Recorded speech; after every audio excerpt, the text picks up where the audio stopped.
ఇందాక మనం మాట్లాడుకున్నట్టుగా ప్రియవ్రతుడు తన కూతురైనటువంటి ఊర్జస్వతి, గుర్తుపెట్టుకోండి పేరు, ఊర్జస్వతిని భృగు మహర్షి కూతురైనటువంటి భృగు మహర్షి కూడా మనం చాలామందికి ఉన్నటువంటి ఈ ఒక తప్పుడు అభిప్రాయం ఎలా ఉంటుందంటే కొంతమంది మహర్షుల పేర్లు చెప్పగానే కోపిస్తాడు రా, పరమ దుర్మార్గుడు రా, మహాకోపిరా జమదగ్ని మహర్షి, ఆయన కొడుకే మళ్ళా పాపం శుక్రాచార్యుడు, మన భృగు మహర్షి కొడుకు జమదగ్ని కొడుకు పరశురాముడు. మరి భృగు మహర్షి ఎక్కడికి, ఏ స్థాయికి తన యొక్క ఇది ఉంది, తన భృగు మహర్షి యొక్క తపస్సు ఎంత స్థాయిలో లేకపోతే పరశురాముడు మహావిష్ణువు యొక్క అవతారమైనటువంటి పరశురామ అంశ ఆయన వంశంలోకి వస్తుంది. పరశురాముడికి అవుతాడు భృగు మహర్షి వరసకి. జమదగ్నికి తండ్రి కదా, మరి జమదగ్నికి తండ్రి భృగు మహర్షి అయినప్పుడు భృగు మహర్షి పరశురాముడికి ఏమవుతాడు, తాతగారు అవుతాడు. అలాగే తన యొక్క తపస్సు వల్ల శ్రీ మహాలక్ష్మి తన ఇంట జన్మించింది. ఒకానొక సందర్భంలో శ్రీ మహాలక్ష్మి భృగు మహర్షి భృగు మహర్షి తపస్సు ఫలితంగా తనకి కూతురుగా ఆవిర్భవించింది. మరి భార్గవి అని పిలువబడిందా లేదా? భార్గవి అంటే మహాలక్ష్మి, భృగు మహర్షి యొక్క తప ఫలితం కాబట్టి భార్గవి. అతను అంత కోపిష్టి, అంత తక్కువ, అంత తొందరగా చలించిపోయే తత్వం ఉంటే ఇన్ని ఘనతలు ఆయనకు ఎలా వస్తాయి? భృగు మహర్షికి జమదగ్ని మహర్షి కడుపున ఈ పరశురాముడు అనేటటువంటి విష్ణువు యొక్క అవతారం ఎలా ఆవిర్భవిస్తుంది? మనం చాలా ఏంటంటే మనకి ఇంతకుముందు చెప్పిన వాళ్ళని నేనేమీ అన్నాను, కానీ మనకి చూపించినటువంటి దృశ్య మాధ్యమాలన్నీ కూడా ఇటువంటి రకంగా చిత్రీకరించి చూపించారు. విశ్వామిత్రుడు పరమ కోపిష్టి, పరమ మూర్ఖుడు, భృగు మహర్షి పరమ కోపిష్టి, జమదగ్ని మహర్షి పరమ కోపిష్టి. మాటిమాటికి వీళ్ళు శపిస్తూనే ఉంటారండి. ఎందుకు శపిస్తారు అసలు? మహర్షి అనేవాడు శపించడానికి గల కారణాలు ఏమిటి అసలు? వాళ్ళు ప్రపంచానికి ఎంతో చెయ్యాలనుకుంటారు. వాళ్ళ స్థాయి ఎలా ఉంటుందంటే, మాకు తెలుసు, మేము చెప్పింది వింటే చాలు అనేటటువంటి స్థాయిలో ఉంటారు. కానీ మూర్ఖత్వం వల్ల ఈ చుట్టుపక్కల ఉన్నటువంటి రాజులు కానివ్వండి, ప్రజలు కానివ్వండి ఎటువంటి విధంగా ప్రవర్తిస్తారంటే, నీకు తెలిస్తే మాకేంటి, వాట్ ఫర్ అస్ అంటే వీరి తపస్సు స్థాయికి వీళ్ళకి ఎటువంటి చిరాకు ఉంటుందంటే, మేము ఎంత కష్టపడ్డామో మాకు తెలుసు, జరగబోయేది ఏంటో మాకు తెలుసు. ఇప్పుడు విశ్వామిత్రుడు కూడా ఎంత తపస్సో మనం చాలా మాట్లాడుకున్నాం. ఎక్కడ రామాయణాంతర్గతంగా మనం మాట్లాడుకున్నప్పుడు మనసుని గుర్తుందా నీకు? మనం ఎంత మాట్లాడుకున్నాం విశ్వామిత్రుడు గురించి. విశ్వామిత్రుడు వెంట రాముణ్ణి లక్ష్మణ్ణి పంపించడానికి దశరథుడు వెనకాడుతుంటే వశిష్ఠుడు ఎంత నచ్చజెప్పి పంపించాడు. దశరథ, నీకు తెలియడం లేదు, విశ్వామిత్రుడు అంటే ఏంటో మాకు తెలుసు, రాముడు అంటే ఏంటో మాకు తెలుసు, నువ్వు పంపించు. అగ్ని మధ్యస్థమైనటువంటి అమృత బాండంలాగా నీ కొడుకుని కంటికి రెప్ప వేయకుండా కాపు కాస్తాడు విశ్వామిత్రుడు. విశ్వామిత్రుడు అనేవాడు మీ అందరి దృష్టిలో ఒక రకం, కానీ విశ్వామిత్రుడు ఏమిటో మాకు తెలుసు, పంపించని చెప్తాడు. అటువంటి స్థాయి వాడే భృగు మహర్షి. అతని కొన్ని సందర్భాల్లో అతను పొరబడి ఉండవచ్చు. దక్షయజ్ఞ సమయంలో కానివ్వండి, వెంకటేశ్వర అవతారం భూమి మీదకి కలియుగ ప్రత్యక్ష దైవమైనటువంటి వెంకటేశ్వర అవతారం భూమి మీదకి రావడానికి ముఖ్య కారణం భృగు మహర్షి. అర్థమవుతుందా? భృగు మహర్షి తన ఎడంకాలితో మహావిష్ణువు యొక్క వక్షస్థలం మీద తంతే, ఆ తన్నినటువంటి ఆ ఘట్టనకి లక్ష్మీదేవి అలిగి వెళ్ళిపోతే ఆవిడ్ని వెతుక్కుంటూ వచ్చాడు విష్ణుమూర్తి. భూమి మీదకి వచ్చి వెంకటేశ్వర స్వామిగా అలా ఉండిపోయాడు. ఈనాటికి మనల్ని అందరినీ రక్షిస్తున్నాడు. అలా పద్మపీఠం మీద నించుండిపోయి అలా రక్షిస్తున్నాడు. కేవలం భృగు మహర్షి యొక్క ఆ ఘటన వల్ల తను అలా కాలితో తంతేనే లక్ష్మీదేవి అలిగి వెళ్ళిపోయింది. తనడం మంచిదా కాదా అనేది మనం జడ్జి చెయ్యొద్దు. We're not there to judge that. Bhrigu Maharshi తంతాడా, అంతటి వాడా? అలా రాసిపెట్టి ఉంది, తన్నాలి అనేటటువంటి ఘటన రాసిపెట్టి ఉంది కాబట్టే తన్నడం జరిగింది వక్షస్థలం మీద. కానీ ఆ తరువాత ఎన్ని రకాలైనటువంటి క్షమాపణలు చెప్పుకున్నాడు విష్ణువు. భృగు మహర్షిని కూర్చోపెట్టి ఎంత శాంతపరిచి, ఎంత అనునయం చేసి, భృగు నీది తప్పు లేదు, ఇది జరగాలని రాసిపెట్టి ఉంది కాబట్టి నీవు స్వతంత్రించి ఒక కొడుకుని తన్నినట్టుగా తన్నావు. తప్పు లేదు, నీది ఎటువంటి తప్పు లేదు, ఇది లోక కళ్యాణం కోసమే ఉపయోగపడుతుంది అని చెప్పి తనకు ఎంతో సమాధానపరిచి పంపాడు. ఒకవేళ నిజంగా భృగు మహర్షిదే కనుక తప్పైతే విష్ణుమూర్తి ఉన్న పళంగా ఆన్ ద స్పాట్ శపించేయచ్చు కదా, అవునా కదా? శపించాడా? లేదుగా. దక్షయజ్ఞ సమయంలో కూడా నిరీశ్వర యాగం చేస్తానని చెప్పి ప్రేరేపించాడు భృగు మహర్షి. ఎవరిని? దక్షుణ్ణి, దక్ష ప్రజాపతిని ప్రేరేపించాడు. కానీ తప్పు తెలుసుకున్నాడు. నిరీశ్వర యాగం అనేది జరగదనేటటువంటి తప్పు తెలుసుకున్నాడు. అయినంత మాత్రాన తన మహర్షిత్వానికి, తన ప్రజాపతి అనేటటువంటి స్థాయికి ఏమన్నా తగ్గాడా? భృగు మహర్షి తగ్గలేదు. భృగు మహర్షి అంతటి గొప్పవాడు.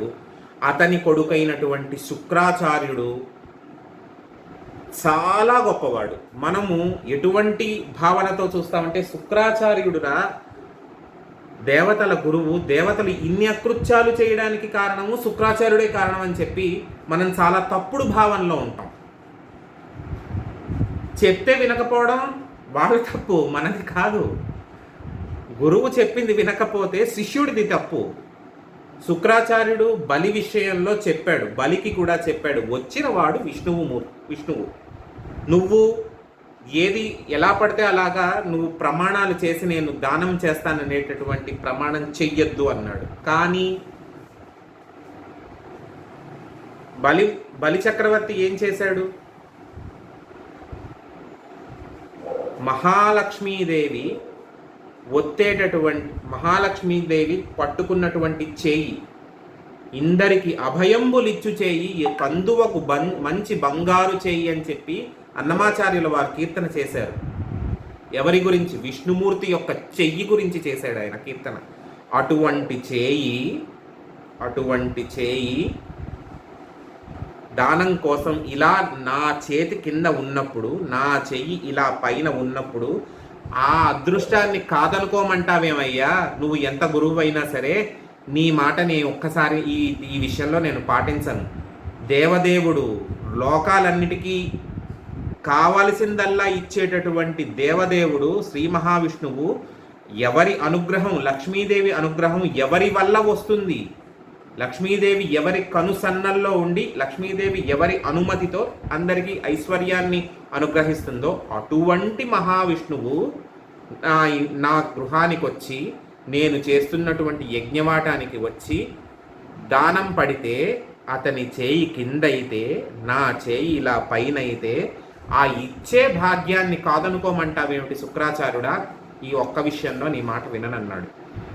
అనేసరికి ఏమైంది? సరే నీ ఇష్టం అన్నాడు. శుక్రాచార్యుడు చేసిన త్యాగం ఏంటో తెలుసా? రాక్షస జాతిని రక్షించుకోవడానికి బలి చక్రవర్తి దానం చేసేటప్పుడు ఎవరైనా సరే నీళ్లు వదులుతారు, సంప్రదాయం నమమా అని చెప్పి నీళ్లు వదులుతారు. నీళ్లు వదిలేటప్పుడు ఆ నీళ్లు వదిలేటటువంటి కమండలం అనేది గుర్తుందా? ఇలాగ కొమ్ములాగా ఉంటుంది, ఒక చెంబులాగా ఉండి, చెంబుకి ఒక కొమ్ములాగా ఉంటుంది. ఆ కొమ్ములోంచి నీళ్లు పడతాయి, అవునా? ఆ కొమ్ము దగ్గర ఒక కప్ప రూపంలో మారిపోయి శుక్రాచార్యుడు ఆ కొమ్ము యొక్క ద్వారం లోపల ఉంటుంది కదా, చెంబు లోపల, కమండలం లోపల కొమ్ము యొక్క ద్వారం ఉంటుంది కదా, ఆ ద్వారం దగ్గర ఇలా అడ్డుగా నించుండిపోయాడు. కనీసం నీళ్లు పడ్డం మానేస్తాయినా సరే ఈ దానం మానేస్తాడేమో, రాక్షస జాతి రక్షింపబడుతుంది అనేటటువంటి భావనతో శుక్రాచార్యుడు ఆ కొమ్ము ద్వారం దగ్గర అడ్డుగా నిలుస్తాడు. వామనుడు ఏం చేస్తాడంటే, మహావిష్ణువు వామనావతారంలో ఉన్నాడు కాబట్టి వామనుడు ఏం చేస్తాడంటే, బొడ్లో ఉన్నటువంటి ఒక దర్భపుల్ల తీసి పొడుస్తాడు, లోపలికి ఇలా అడ్డు తొలగించడానికి పొడుస్తాడు. కన్ను కోల్పోతాడు శుక్రాచార్యుడు, ఒక కన్ను పోతుంది శుక్రాచార్యుడికి కన్ను. శిష్యుల యొక్క వంశాన్ని రక్షించుకోవడానికి ఎటువంటి ఒత్తిడికైనా ఎటువంటి బాధనైనా భరించడానికి సిద్ధపడినటువంటి మహానుభావుడు శుక్రాచార్యుడు. మనము చాలా తప్పుడు అభిప్రాయంతో ఉంటాం. శుక్రాచార్యుడు రాక్షసుల యొక్క గురువు కాబట్టి అంత పట్టించుకోవాల్సినటువంటి వాడు కాదు అనేటటువంటి భావనతో ఉంటాం. శుక్రాచార్యుడు శుక్రనీతి అనేది ఉంది. వారిజాక్షులందు వైవాహికములందు బొంకవచ్చు నఘము పొందదరిప చకిత కోకులాగ్ర కోటి ప్రాణరక్షణమందు పొంగవచ్చు నఘము పొందదరిప. అబద్ధం ఎప్పుడు చెప్పాలి, ప్రతిసారి చెప్పకూడదు. కానీ నువ్వు నీ మాట ఎప్పుడు తప్పవచ్చు, ఒక మాట పర్వాలేదు, ఒక అబద్ధం చెప్పినా పర్వాలేదు అనేటటువంటి విషయం ఎప్పుడు చెప్పవచ్చు అనేది శుక్రాచార్యుడు చెప్పాడు, శుక్రనీతి చెప్పాడు. స్త్రీలను రక్షించేటప్పుడు, గోవుల్ని రక్షించేటప్పుడు, పెళ్ళిళ్ళు చేసేటప్పుడు, ప్రాణాపాయ స్థితి వచ్చినప్పుడు, ధర్మము గాడి తప్పుతోంది అనేటటువంటి పరిస్థితి వచ్చినప్పుడు ఒక మాట పొల్లు వేసి చెప్పే పర్వాలేదు, ధర్మం నిలిస్తే చాలు, స్త్రీలు రక్షించబడితే చాలు, గోవు రక్షించబడితే చాలు, ధర్మం నిలిస్తే చాలు, ప్రాణాలు రక్షించబడితే చాలు అని చెప్పి వేదానికి ఎటువంటి హాని కలగకుండా ఉండాలనేటటువంటి పరిస్థితి, వేదానికి హాని కలుగుతోంది అనేటటువంటి పరిస్థితి వస్తే ఆ పరిస్థితిని తప్పించండి. చెకిల కోకిలాగ్ర కోతి ప్రాణరక్షణమందు. గోవు అంటే కేవలం ఆవు అనేటటువంటి అర్థం ఒకటే లేదు. గో అంటే వేదము అని అర్థం. వేదాలకి హాని కలుగుతున్నప్పుడు కూడా ఒక మాట పొల్లు మాట మాట్లాడచ్చు, ఏమీ పర్వాలేదు. ముందు రక్షణ అనేది చాలా ముఖ్యము అనేటటువంటి సూత్రం చెప్పినవాడు శుక్రాచార్యుడు, సూక్తి చెప్పినటువంటి వాడు శుక్రాచార్యుడు. అంతటి గొప్పవాడు ప్రియవ్రతుడికి అల్లుడిగా వచ్చాడు. సరే, కూతురు తన దారిన తను శుక్రాచార్యుడితో వెళ్ళిపోతుంది. ప్రియవ్రతుడు కూడా రాజ్యాన్ని ఎంతో సుభిక్షంగా పాలించి తన తపఫలం చేత, తన మేధస్సు చేత, తన విజ్ఞానం చేత, తన తేజస్సు చేత ఎంతో సస్యశ్యామలంగా చూసుకుంటాడు ప్రజల్ని. తన కొడుకులకు కూడా సమస్తము నేర్పిస్తాడు. కొడుకులందరినీ కూడా ఎంతో విద్యావంతుల్ని, విజ్ఞానవంతుల్నిగా తయారు చేస్తాడు. న్యాయము, శాస్త్రము, ధర్మము, తర్కము, మీమాంస అన్నీ నేర్పిస్తాడు కొడుకులకి. వాళ్ళని కూడా రాజ్యం పాలించడానికి కావలసినటువంటి అన్ని అర్హతలు సంతరించుకునేటటువంటి విధంగా అతను సిద్ధం చేస్తాడు. అలాగే ప్రియవ్రతుడి తమ్ముడైనటువంటి ఉత్తానపాదుడు కూడా గృహస్థాశ్రమంలోకి అడుగుపెట్టి సునీతి, సురుచి అనేటటువంటి ఇద్దరు భార్యల్ని వివాహం చేసుకుని రాజ్యపాలన చేస్తూ ఉంటాడు. కానీ అతని పరిస్థితి వేరే రకంగా ఉంటుంది. మనం వచ్చే వారం చూద్దాం. ఉత్తానపాదుడి వృత్తాంతము, పర్యవసానము అనేది వచ్చే వారం చూద్దాం. ఇప్పుడు ప్రియవ్రతుడు ఈ రాజ్యపాలన, ధర్మపాలన, ధర్మాన్ని నిలబెట్టుకోవడము, వేదాధ్యయనము ఇవన్నీ చేసి ఒక స్థాయికి చేరిపోయాడు. బాగా పండిపోయాడు. గృహస్థాశ్రమంలో కూడా ఏంటంటే చాలా చాలా చాలా పై స్థాయికి వెళ్ళిపోయాడు తన తపోబలం వల్ల.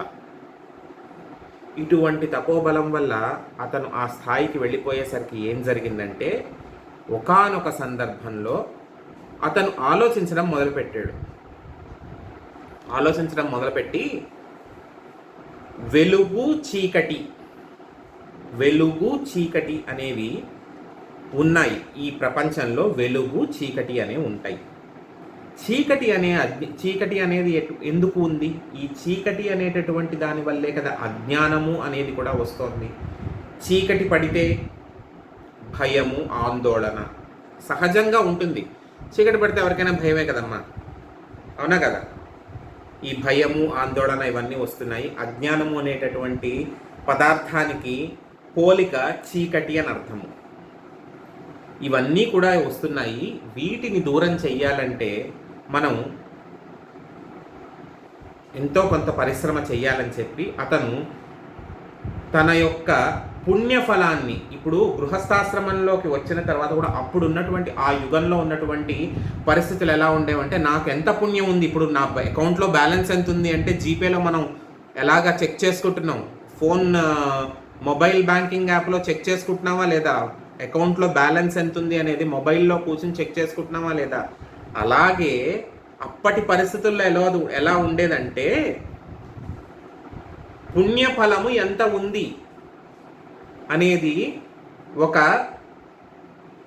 మెజర్మెంట్ అనేది ఉండేది. అది ఎంత విచిత్రంగా ఉందో చూడండి.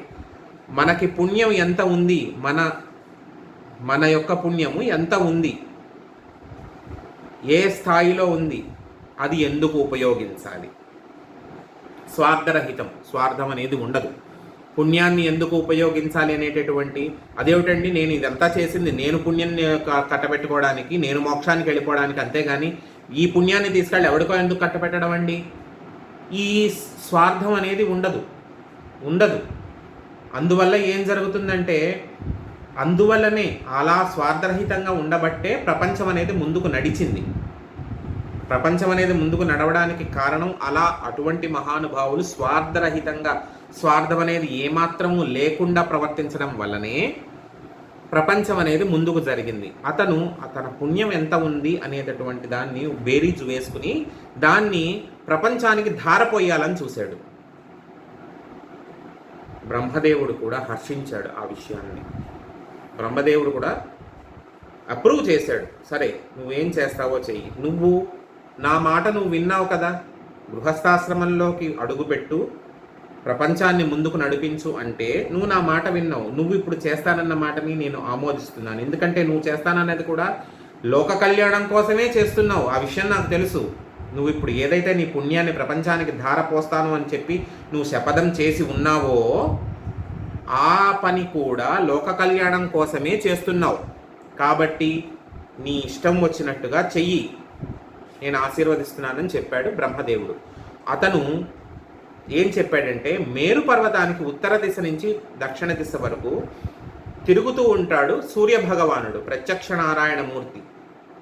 సూర్యభగవానుడు మేరు పర్వతానికి ఉత్తర దిశ నుంచి దక్షిణ దిశకి తిరుగుతూ ఉంటాడు. అలా తిరుగుతున్నప్పుడే తూర్పున ఉదయించడము, పడమటన అస్తమించడము, మనకి ఇటువైపు ఉదయించినప్పుడు పడమట అంటే అవతల వైపు దేశాలకి రాత్రి ఉండడము, చీకటి కమ్ముకోవడము, మనకి సూర్యుడు పడమటికి అవతల వైపుకు వెళ్ళినప్పుడు మనకి రాత్రి ఉండడము, చీకట్లు కమ్ముకోవడము, ఇట్లాంటివన్నీ జరుగుతూ ఉంటాయి. అది మీ అందరికీ కూడా తెలుసు.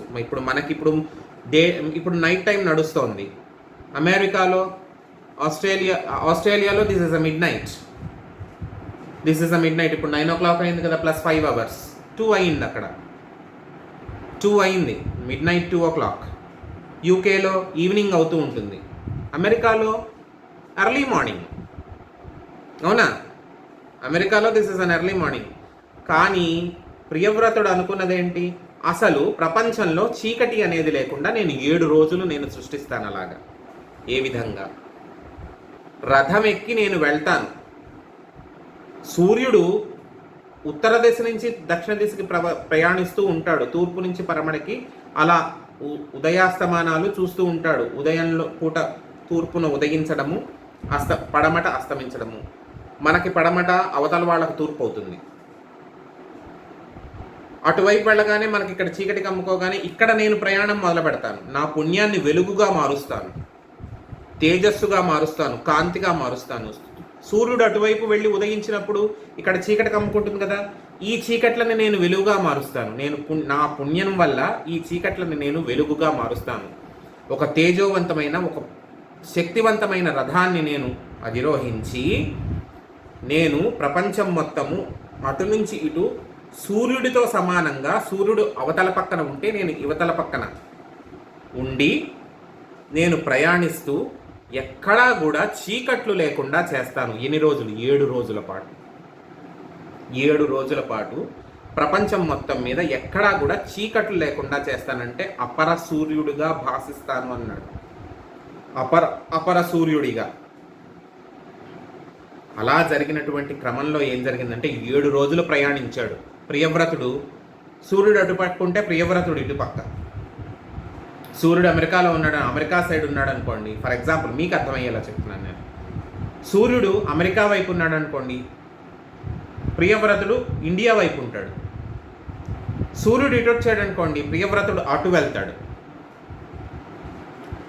ఇలా పోటీ పడి ప్రయాణించాడు ప్రియవ్రతుడు. ఇలా ప్రయాణించడం 7 రోజులు ప్రయాణిస్తే అందుకు ఫలితంగా ఏం జరిగింది అంటే ప్రపంచం మీద అంటే భూగోళం మీద ఎత్తుపల్లములు, ఆ రథం వెళ్ళినప్పుడు రథం యొక్క చక్రాల ఘట్టన జరుగుతుంది కదా, భూమి మీద రథం యొక్క చక్రాల ముద్రలు పడి ఘట్టన జరుగుతుంది కదా.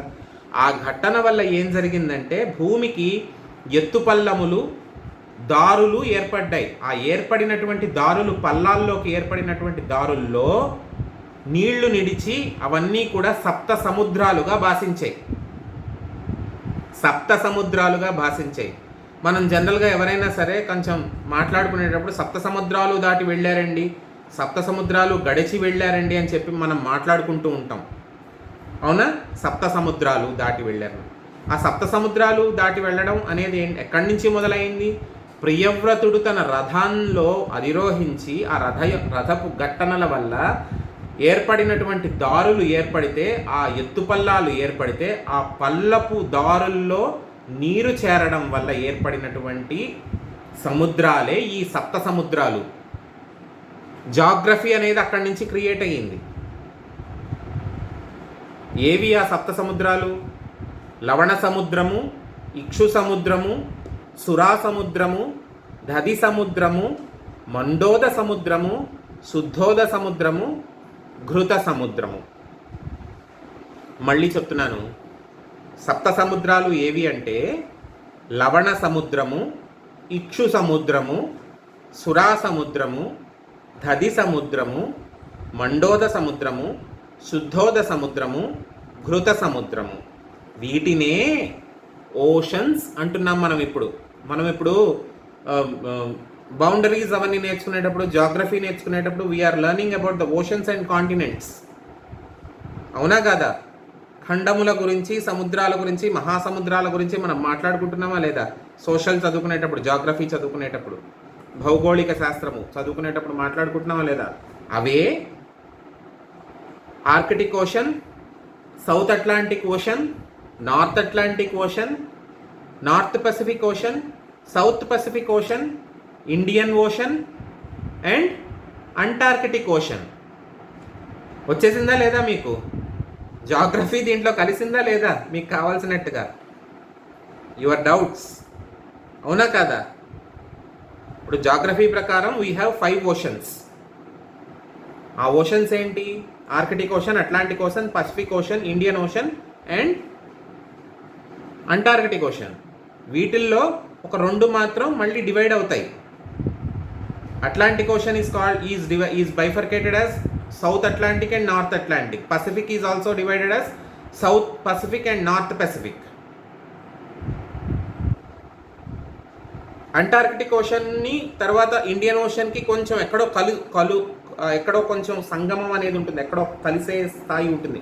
వాటిని అందుకనే దక్షిణ సముద్రాలు అంటారు, సదరన్ ఓషన్స్ అని చెప్పి. Antarctic ocean. ఇవే సప్త సముద్రాలు. లవణ సముద్రము, ఇక్షు సముద్రము, సురా సముద్రము, దధి సముద్రము, మండోద సముద్రము, శుద్ధోద సముద్రము, ఘృత సముద్రము. ఇవే ఓషన్స్గా ఏర్పడి ఈనాడు మనమందరం చూసే స్థాయికి వచ్చాయి. అలాగే ఏర్పడినటువంటి ఎత్తు ప్రదేశాలు, పల్లపు ప్రదేశాల్లో నీళ్లు చేరడం వల్ల సముద్రాలుగా మారాయి. మరి ఎత్తు ప్రదేశాలు అవి ఉన్నాయి కదా, భూమి కూడా, ఖండాలు కూడా ఏర్పడ్డాయి కదా, ద్వీపాలు ఏర్పడ్డాయి కదా. ఆ ద్వీపాలు ఏమిటి? జంబూద్వీపము, ప్లక్షద్వీపము, క్రౌంచద్వీపము, శాఖద్వీపము, శాల్మనీ ద్వీపము, కుశద్వీపము, పుష్కర ద్వీపము. ఇప్పుడు సంకల్పం చెప్పుకునేటప్పుడు చెప్తున్నాం కదా, జంబూద్వీపే భరతవర్షే భరతఖండే మేరోర్ దక్షిణ దిగ్భాగే, మేరు పర్వతానికి దక్షిణం వైపు ఉన్నాము. జంబూద్వీపము, భరతవర్షము, భరతఖండము. భరతఖండము ఏంటి? India is called as a sub continent అంటున్నాం కదా. భారతదేశము ఉపఖండము, ఆ స్థాయి భారతదేశానికి ఉంది కాబట్టి భారతదేశము ఉపఖండము, సబ్ కాంటినెంట్. అందుకనే భరతఖండము అంటున్నాం. అలా ఏర్పడినటువంటి సప్తద్వీపాలు జంబూద్వీపము. జంబూద్వీపం అంటే ఏంటి? Asian countries, major parts of the Asian countries, biggest countries. ప్లక్షద్వీపము సౌత్ అమెరికా, అంటార్కిటికాలో కొన్ని భాగాలు. ప్లక్షద్వీపము. క్రౌంచద్వీపం అంటే నార్త్ అమెరికా. శాఖద్వీపము అంటే యూరోప్. శాల్మలీ ద్వీపము అంటే ఆస్ట్రేలియా. కుశద్వీపము అనేది చాలా చిన్న ద్వీపాలు. ఈ Mannar islands, Philippines, Indonesia, Malaysia ఇట్లాంటివన్నీ కూడా కుశద్వీపంలోకి వస్తాయి. పుష్కర ద్వీపము అంటే ఆఫ్రికా, అంటార్కిటికాలో మళ్ళీ కొన్ని పార్ట్స్. ఫస్ట్లో ఇప్పుడు జంబూ ద్వీపం, ఇప్పుడు ప్లక్షద్వీపంలో కొన్ని భాగాలు, అంటార్కిటికాలో కొన్ని భాగాలు ప్లక్షద్వీపంలో కలుస్తాయి. అలాగే పుష్కర ద్వీపంలో కూడా అంటార్కిటికా కాంటినెంట్లో కొన్ని భాగాలు పుష్కర ద్వీపంలో కలుస్తాయి. ఈ ద్వీపాలన్నింటిలోకి పెద్ద ద్వీపము జంబూ ద్వీపము, Asian continent. Asia is the biggest continent అని మనం చదువుకుంటున్నామా? కాంటినెంట్స్ గురించి చదువుకున్నప్పుడు Asia is the biggest continent and Australia is the smallest continent. అవునా కదా? When we are reading about the geography, Asia becomes the biggest continent, Australia is the smallest continent. కానీ ద్వీపాల్లో జంబూ ద్వీపము పెద్దది. Asian countries ఉన్న ద్వీపం, major parts of the Asian countries ఉన్నటువంటి జంబూ ద్వీపమే పెద్దది. కానీ అన్నిటికన్నా చిన్న ద్వీపము కుశద్వీపము అంటే చెప్పా కదా, ఇండోనేషియా, ఫిలిప్పైన్స్, మలేషియా ఇట్లాంటి చిన్న ద్వీపాలన్నీ కలిసి కుశద్వీపము అయింది. ఇదే ప్రపంచం యొక్క మనుగడ. ఆ మనుగడకి కావాల్సినటువంటి వాసము, అధివాసము, నివాసము కావాల్సింది దేంతో? భూమి ఉండాలి, నీళ్లు ఉండాలి. సముద్రాలు ఏర్పడ్డాయి, భూమి ఏర్పడింది. అవునా లేదా? సముద్రాలు, భూమి రెండు ఏర్పడ్డాయా లేదా? ఇప్పుడు మనుషులకు కావాల్సినటువంటి బేసిక్ ఫెసిలిటీ అనేది కల్పింపబడింది. ప్రియవ్రతుడు రథం మీద అలా వెళ్ళడం వల్ల బేసిక్ ఫెసిలిటీ అనేది ఏర్పడింది. అలా ప్రియవ్రతుడు ప్రజోత్పత్తి అనేటటువంటి క్రమంలో తన యొక్క బాధ్యతని నిర్వహించాడు. అంటే ప్రజలను సృష్టించి సృష్టిని నడిపించడం అనేటటువంటి క్రమంలో, ఆ ప్రాసెస్లో తన యొక్క బాధ్యత భూమి యందు ఏర్పరచవలసినటువంటి సదుపాయము దాన్ని కల్పించాడు తన యొక్క పుణ్యం వల్ల.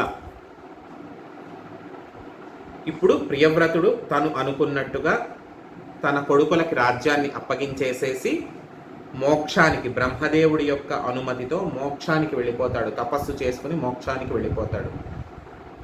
ఉత్తానపాదుడు కూడా చాలా మంచివాడు. కానీ కొంత లోపము ఎక్కడ జరిగింది అనేది మనం వచ్చే వారం సెషన్లో తెలుసుకుందాం. ఈనాటికి ఇప్పుడు స్వస్తి చెప్పుకుందాము. స్వస్తి ప్రజాభ్యాం పరిపాలయంతాం న్యాయేన మార్గేణ మహీం మహీసాం. గోబ్రాహ్మణేభ్యః శుభమస్తు నిత్యం. లోకాః సమస్తాః సుఖినో భవంతు. కాలే వర్షతు పర్జన్యః పృథివీ సస్యశాలిని. దేశోయం క్షోభరహితో. బ్రాహ్మణాః సంతు నిర్భయాః. స్వస్తి. ఈనాడు మీకు ప్రియవ్రతుడి యొక్క చరిత్ర చెప్పడానికి కారణం ఏమిటి అంటే, భక్తితో ఎటువంటి స్థాయికి చేరవచ్చు అనేటటువంటి విషయాన్ని, తను నమ్ముకున్నటువంటి ధర్మాన్ని ఖచ్చితంగా పాటించి తీరితే ఒక సృష్టికి కావాల్సినటువంటి బీజాలు ఏ స్థాయిలో వేయవచ్చు అనేటటువంటి విషయాన్ని మీకు తెలియచేయడం కోసం ప్రియవ్రతుడి యొక్క వృత్తాంతాన్ని చెప్పాను. కాబట్టి ఇవాల్టికి అందరం కూడా సెలవు తీసుకుని మళ్ళీ వచ్చే సెషన్లో కలుసుకుందాం. వీలైనంత వరకు నేను కృష్ణాష్టమి రోజు సెషన్ పెడతాను. అది కూడా నేను మీకు వాట్సాప్లో మెసేజ్ చేస్తాను. వీలైనంత వరకు కృష్ణాష్టమి రోజున సెషన్ పెడతాను. టైమింగ్స్ కూడా నేను చెప్తాను. మంచిది, ఉంటాను. శుభరాత్రి.